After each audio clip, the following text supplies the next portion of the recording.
Как часто у вас бывало такое, что вы загорались новой идеей? Начать заниматься спортом, вести свой блог, выучить английский, уволиться с нелюбимой работы и заняться тем, что вам по душе. И вот вашей мотивации хватает на несколько суток, как раз чтобы посмотреть видео на YouTube на эту тему, заказать все самое необходимое для вашей цели, без чего вам точно не справиться. А потом бац!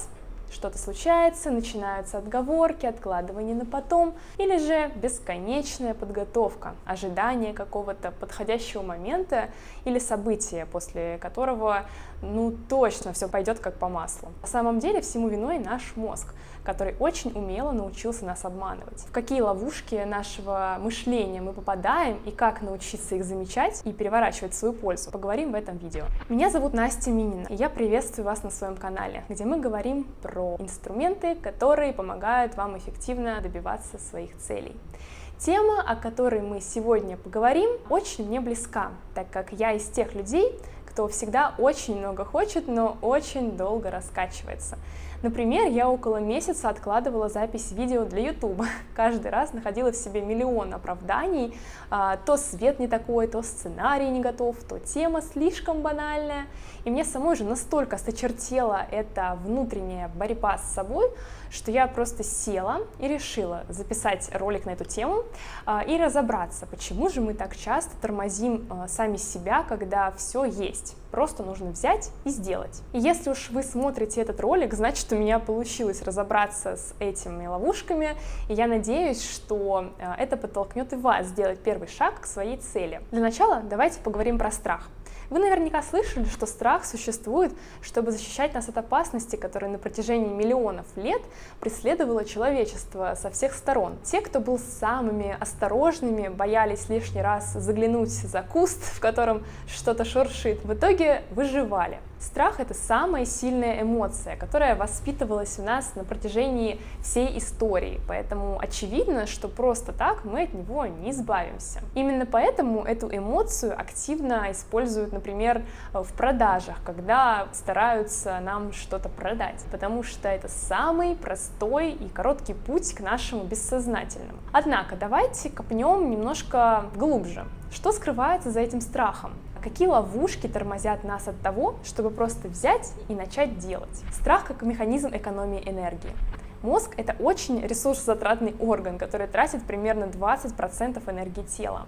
Поэтому он всегда ищет способы сэкономить наши ресурсы. Когда мы боимся, мы делаем меньше действий, а следовательно экономим энергию. И наш мозг под это конкретно заточен. Например, вы хотите начать вести блог, но сразу начинаются мысли: это же нужно будет делать регулярно, много сил в это вложить, без какой-то отдачи в начале, возможно, обучение какое-то пройти, набить кучу шишек. И вот мы прокручиваем задачи в голове, и с каждой минутой понимаем, что не так уж нам это и нужно, наша текущая жизнь вполне нас устраивает. В итоге действий мы никаких не сделали, а мозг сэкономил ресурсы.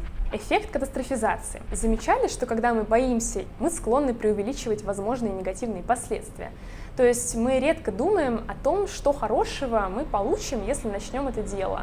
Например, новых клиентов, знакомства, больше денег. Мы акцентируемся на негативе, вроде «у меня ничего не получится». Посмотрят 3 коллеги, да и вообще захейтят добавок.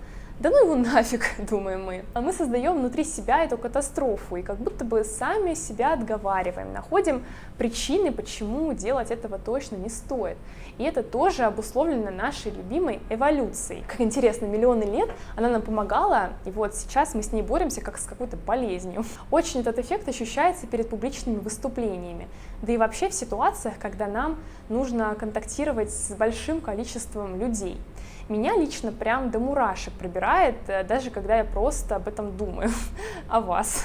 Еще одна ловушка — страх успеха. Кстати, довольно неочевидная, но ведь если мы вдруг становимся успешными, мы же тоже выделяемся из толпы, становимся не такими, как все. Да и в целом успех как бы подразумевает, что все, дороги назад нет. Вот придет ко мне резко 1 миллион подписчиков, и что я буду делать? Как мне их удержать? А если я вдруг стану неинтересен? А если отпишутся от меня или будут ждать от меня чего эдакого? Я возьму, всех разочарую. Поэтому, конечно же, проще оставаться на своем средненьком уровне. Про страх неодобрения вы тоже, конечно же, слышали. Тут хочу рассказать один случай из жизни, который мне очень хорошо запомнился. Попала я однажды в новую компанию. С этими людьми мы особо не были знакомы, однако в первый же день общения они при мне начали обсуждать их общую знакомую, которая открыла свой бизнес. И я помню, с каким осуждением они это говорили, как обесценивали, что вот так и так она открыла бренд, не пойми какой, да кем она себя вообще возомнила. И с тех пор каждый раз, когда я хочу сделать какую-то публикацию в соцсетях или рассказать о проекте, который я начинаю, я каждый раз представляю, что меня также осуждают за спиной. И как-то так неприятно становится. Откуда вообще в нас страх неодобрения? В психологии есть такое понятие, как лимитирующие убеждения. Это те мысли, которые сидят в нас с детства. Например, если нам такое неоднократно говорили родители или друзья, или мы сами так часто сталкивались с неудачами, что точно решили, что это не для нас. Это могут быть убеждения вроде «я не создана для публичных выступлений», это про меня, «я ничего не понимаю в точных науках», «я некрасивая», «я не умею строить крепкие отношения». Здесь главное помнить, что это не факт, это мнение, а значит, с этим можно справиться. В общем и целом, именно страх в конечном счете становится тем главным фактором, который нас тормозит. Но знаете, в чем фишка? Когда мы прокручиваем в голове наши желания и думаем о задачах, которые нам нужно сделать, для нашего мозга это равносильно осуществленным действиям. Например, я в этом году взяла себе за привычку ходить на массаж, так как после беременности у меня попортилась осанка. Ходила я исправно несколько месяцев, а потом, знаете, то работа навалилась, то записаться забывала, то еще какие дела. При этом в голове-то я держала этот фокус, что массаж — это часть моей жизни. И вот недавно посмотрела я в свой календарь и поняла, что я не ходила туда 3 месяца. При этом в голове была полная уверенность, что я была там совсем недавно. Получается, что когда мы думаем, но не делаем, наш мозг все равно ставит себе галочки, что это дело было сделано. Соответственно, реальные действия отходят на второй план. Подумайте, может, и у вас есть такое дело, про которое вы слишком много думаете, а оно почему-то не продвигается. Что со всем этим делать? Как мы уже поняли, страх — это чувство глубокое и на самом деле даже полезное. Избавляться от него точно не нужно, но вот приручить мы вполне его можем. Как это сделать? Правило маленьких шагов. Не ждать подходящего момента, а сразу приводить свои мысли в действие. Даже если эти действия будут совсем микрокрошечными. Например, сценарий для этого видео я писала около недели. Просто садилась и в любую свободную минуту начинала делать что-то. Сначала изучала информацию, потом перенесла ее в отдельный файл, потом постепенно правила, иногда по абзацу даже. Да, мой перфекционист негодовал, ведь надо же сделать все сразу, еще идеально. Пришлось смириться, а то этот ролик не вышел бы никогда.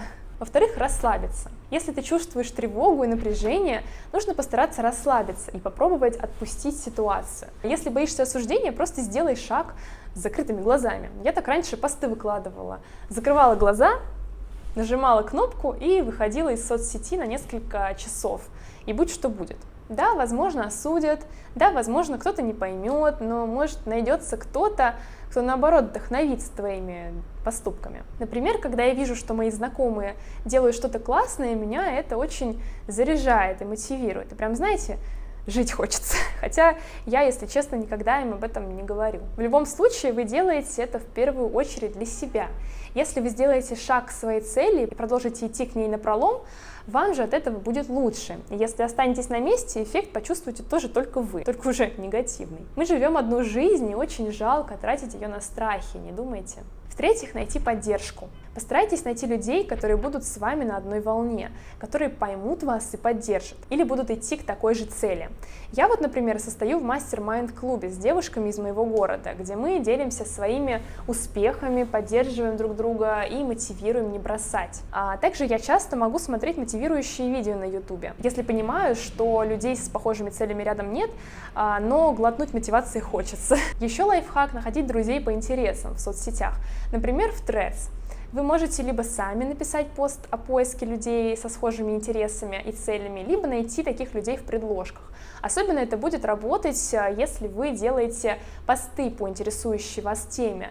Тогда алгоритмы сами подбросят вам нужных людей, и вы так сможете сконнектиться. Главное не застревать в мыслях, а максимально быстро брать и делать. Делитесь в комментариях, к какой цели идете вы, с какими из перечисленных проблем сталкивались. Может быть, вы нашли для себя еще какие-нибудь лайфхаки, которые помогают вам бороться с прокрастинацией. Ну а вам спасибо за просмотр и встретимся с вами в следующем видео. Пока-пока!